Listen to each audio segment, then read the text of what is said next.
इस वाले क्वेश्चन को देखो, क्वेश्चन कह रहा है कि a monochromatic beam of light is incident at the surface of the two material of the refractive index n1 and n2 as shown. If n1 is greater than that of n2, theta c is the critical angle, then which of the following statement is not true?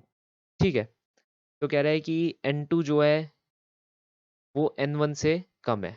ठीक है, मतलब ये rare है और ये denser है। अब तुम्हारी लाइट यहाँ से यहाँ जा रही है।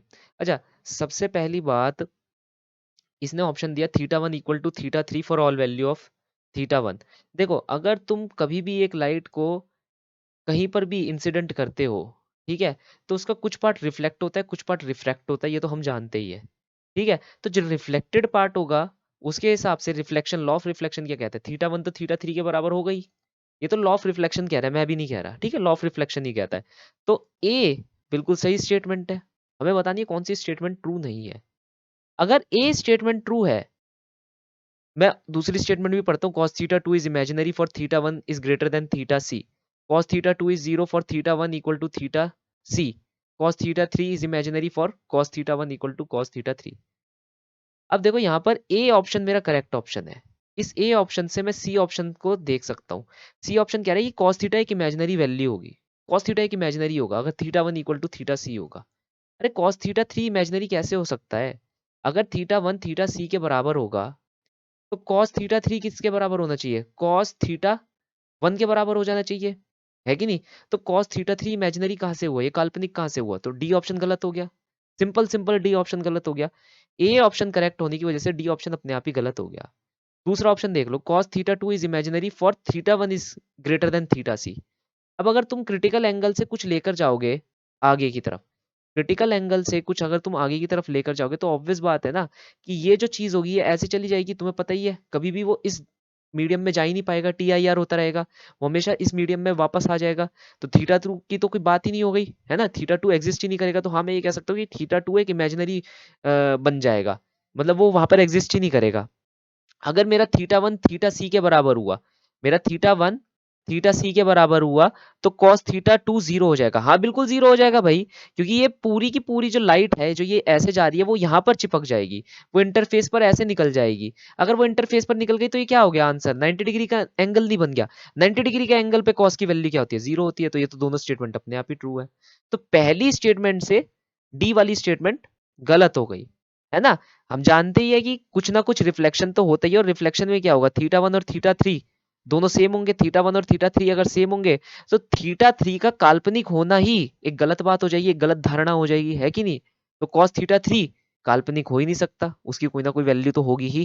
ठीक है, क्वेश्चन क्या दे रहा है? कह रहा है कि intensity of a light from a continuously emitting laser source operating at 638 nanometer wavelength is modulated at 1 gigahertz. ठीक है, the modulation is done by momentarily cutting off the frequency of 1 gigahertz. What is the farther distance apart two detectors can be placed in the line of the laser light so they can see the portion of the same pulse simultaneously? अब यह ध्यान से देखना, सबसे पहली बात है कि ये पूछ रहा है कि भाई तुम्हारे पास दो डिटेक्टर है, detector number one, detector number two. मैं उन्हें कितनी दूरी पर रख दूं, सच दैट मैं उन्हें कितनी दूरी पर रख दूं कि जो पोर्शंस है सेम पल्स के, वो देख पाए, वो रिजॉल्व कर पाए, वो देख पाए।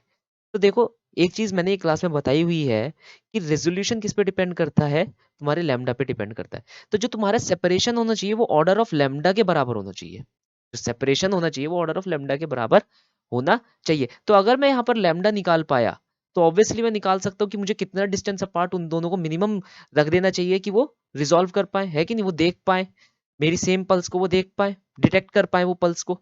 तो वो मैं कह सकता हूँ lambda should be equal to क्या होना चाहिए, सी बाय एफ। ये मैं जानता हूँ। सी की वैल्यू क्या है, 3 इंटू 10 to the power 8, ये मैं जानता हूँ। एफ कितनी दे रखी है, 1 गीगाहर्ट्ज, तो वो कितनी हुई, 1 इंटू 10 to the power 9।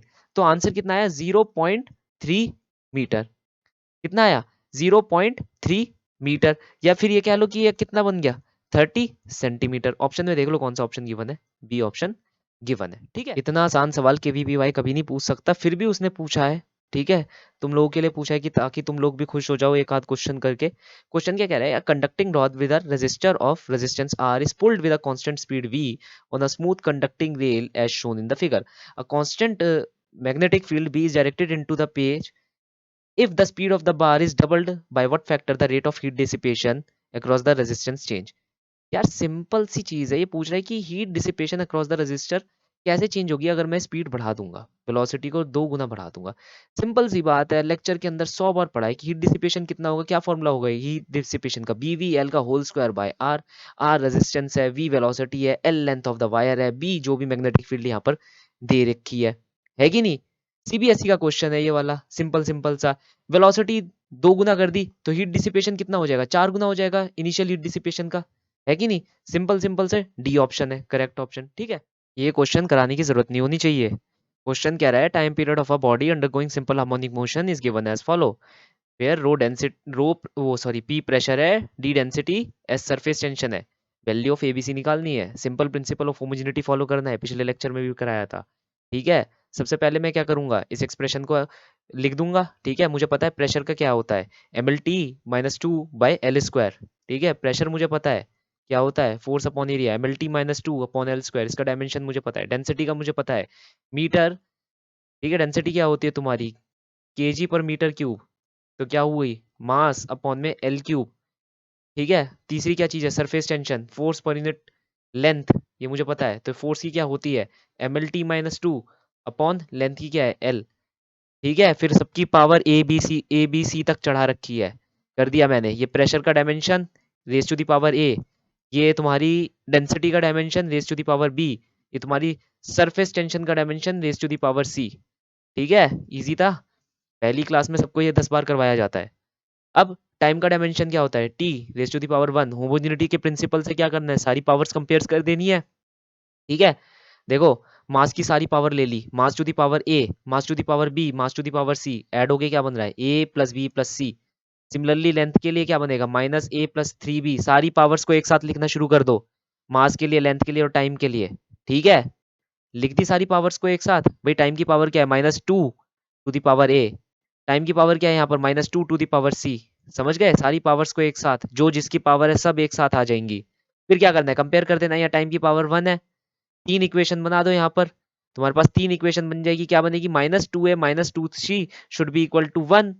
यहाँ पर अगर मैं देखूँ टाइम के साथ कुछ तो है नहीं, मास की पावर 0 है, लेंथ की पावर 0 है, तो यहाँ पर जो तीन इक्वेशन बनेंगी क्या बनेंगी, A plus B plus C equal to 0, minus A plus three B should be equal to 0, minus two A minus two C should be equal to 1। तीन इक्वेशन, तीन वेरिएबल, सॉल्व कर लो, आंसर आ जाएगा, ये तुम्हारा solution होगा, ठीक है। Question क्या कह रहा है, क्वेश्चन कह रहा है तुम्हारे पास एक जिंक बॉल है, उस जिंक बॉल की क्या है, रेडियस आर गिवन है हमें। जिंक बॉल की एक रेडियस आर गिवन है। इस जिंक बॉल को मैंने चार्ज कर लिया up to a potential minus 0.5 volt तक। फिर मैंने क्या करा, एक यूवी रे उस पे फेंकनी शुरू करी जिसकी पर्टिकुलर वेवलेंथ 290 नैनोमीटर मुझे गिवन है। इसकी थ्रेशोल्ड वेवलेंथ मुझे गिवन है 332 नैनोमीटर, ठीक है। और फिर क्या है, मैं ये देख रहा हूं कि बाद में potential after steady state, after reaching steady state, इस पर्टिकुलर जिंक बॉल की पोटेंशियल क्या होगी, मुझे ये चेक करना है। देखो कुछ लोग क्या गलती करेंगे कि वो पहले स्टेडी स्टेट पोटेंशियल निकालेंगे इस वाले फॉर्मूले से, H nu minus nu naught, which you will can write as H C by lambda minus H C by lambda naught. तुम्हें लैम्डा की वैल्यू यहाँ पर गिवन है और लैम्डा नॉट की वैल्यू यहाँ पर गिवन है। क्या दे रखी है, 290 नैनोमीटर, और इसकी वैल्यू क्या दे रखी है, 332 nanometer. Photo electric threshold lambda naught तुम्हें यहाँ पर गिवन है। ई वी नॉट, ई का मतलब क्या है तुम जानते हो, 1.6 10 to the power minus 19 electron volt में तुम आंसर निकाल लो। वी नॉट क्या है, तुम्हारी स्टॉपिंग पोटेंशियल है, ठीक है। ई क्या है, इलेक्ट्रॉन का चार्ज है। यहाँ से तुम वी नॉट की वैल्यू निकाल लोगे जो कि आ रही है 0.54 वोल्ट के आसपास आ रही है, ठीक है। अब क्या होगा, कुछ लोग क्या गलती करेंगे, देखो मैं गलती बता देता हूँ। कुछ लोग करेंगे कि यहाँ पर माइनस 0.5 वोल्ट पहले से ही था, प्लस का 0.5 वोल्ट एक्स्ट्रा आ गया, तो माइनस प्लस आंसर क्या आ जाना चाहिए, 0 वोल्ट आ जाना चाहिए, जिससे आंसर बी बन जाना चाहिए। लेकिन आंसर बी बनेगा नहीं भाई, ठीक है। आंसर बी इसलिए नहीं बनेगा क्योंकि वो कह रहा है एट द स्टडी स्टेट। बताओ, एट द स्टडी स्टेट जब ये सिस्टम पहुंच जाएगा तो सिर्फ और सिर्फ इस सिस्टम पर जो पोटेंशियल डेवलप होगी वो सिर्फ और सिर्फ स्टॉपिंग पोटेंशियल डेवलप होगी, ठीक है। वो सिर्फ और सिर्फ स्टॉपिंग पोटेंशियल रह जाएगी, भले ही जीरो तक डिप कर गया है लेकिन ये फिर बढ़ जाएगी, ठीक है। ऐसा नहीं है कि जीरो पर पहुंच गई बात खत्म, नहीं, तुम्हें कांस्टेंट सप्लाई दे रहे हो वहां पर एनर्जी की, समझे। तो ये 0.54 बनकर ही रहेगी। ठीक है, तो एंड का आंसर क्या होना चाहिए? 0.54 वोल्ट होना चाहिए। ठीक है, देखो क्वेश्चन क्या कह रहा है, a source simultaneously emitting light at two wavelength 400 nanometer 800 nanometer is used in Young's double slit experiment if intensity of light at the slit for each wavelength is I naught। कहने का मतलब है source के द्वारा फेंकी गई दो wavelength है यहाँ पर 400 800, ये वेवलेंथ आई नॉट लाइट की इंटेंसिटी फेंक रही है, ये वेवलेंथ आई नॉट लाइट की इंटेंसिटी फेंक रही है। तो जो मैक्सिमम इंटेंसिटी है जो कि एक पॉइंट पी स्क्रीन पर हम देख सकते हैं, उसकी मैक्सिमम वैल्यू क्या हो सकती है?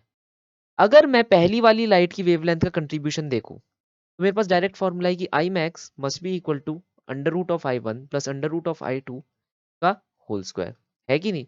और इसने क्या रखा है, intensity of light at the slit for each wavelength is I naught. तो भैया इसकी वजह से इसके द्वारा आई नॉट, इसके द्वारा आई नॉट होल स्क्वायर कितनी बन गई? 4 आई नॉट। तो ये किसकी वजह से आई? सिर्फ लैम्डा वन की वजह से। अगर मैं लैम्डा टू की वजह से देखता हूँ, लैम्डा टू का कंट्रीब्यूशन देखता हूँ, तो वो भी कुछ ऐसे ही होना चाहिए, I one plus I two, है कि नहीं? I one plus I two, दो डिफरेंट इंटेंसिटीज का समागम होना चाहिए, दो डिफरेंट इंटेंसिटीज का वहां पर एडिशन होना चाहिए, है ना? तो ये क्या बनेगा? देखो इसका भी आई नॉट है, इसका भी आई नॉट है, तो ये भी क्या बना? 4 आई नॉट। तो अगर ये दोनों ही एक पॉइंट पी पर आकर इंटरफेयर करेंगे, दोनों ही एक पॉइंट पी पर आकर एड अप हो जाएंगे, तो कितना बन जाना चाहिए? 4 I naught plus 4 I naught, that will gives us 8 I naught. समझे? तो ये क्वेश्चन का सॉल्यूशन होगा। 4 आई नॉट काफी लोगों ने लगाया है, मगर 4 आई नॉट नहीं होगा, 8 आई नॉट होगा, क्योंकि इसका अपना कंट्रीब्यूशन होगा और इस 800 वाली का अपना कंट्रीब्यूशन होगा, और दोनों कंट्रीब्यूशन यहाँ पर एड अप हो जाएंगे। तो 8 आई नॉट का आंसर होना चाहिए, 4 आई नॉट का नहीं। ठीक है, सो आई होप आपको मेरी वीडियो अच्छी लगी हो। मेरे पास बहुत सारी प्लेलिस्ट है और मैं ऑन गोइंग प्लेलिस्ट बनाए जा रहा हूँ अलग अलग टॉपिक्स पर, नए नए टॉपिक्स पर। और मैं पूरा फिजिक्स का यहाँ पर सारे चैप्टर्स कंप्लीटली यहाँ कवर अप करने वाला हूँ up to ID advance level के लिए। ठीक है, पहले मेंस भी और एडवांस भी सारे क्वेश्चन यहाँ पर लिए जाएंगे, सारी ट्रिक्स और जो भी आपकी टिप्स है, जो भी आपको नहीं बताई जाती, वो सारी इस पूरे चैनल पर कवर अप होगी, दोनों ही लैंग्वेजेस के अंदर, इंग्लिश और हिंदी। जो भी आपको लेक्चर चाहिए हो, जिस भी लैंग्वेज में आपको लेक्चर चाहिए हो, वो लैंग्वेज में आपको लेक्चर मिल जाएगा। अगर आपको लेक्चर अच्छा लगा, please like share and subscribe the channel, और प्लीज़ मुझे इस नंबर पे कांटेक्ट करिएगा अगर आपको किसी भी चीज़ में हेल्प की ज़रूरत है। 24/7 मैं आपके लिए अवेलेबल हूँ, और इन वीडियोस को ज़रूर चेकआउट कर लीजिएगा। Thank you.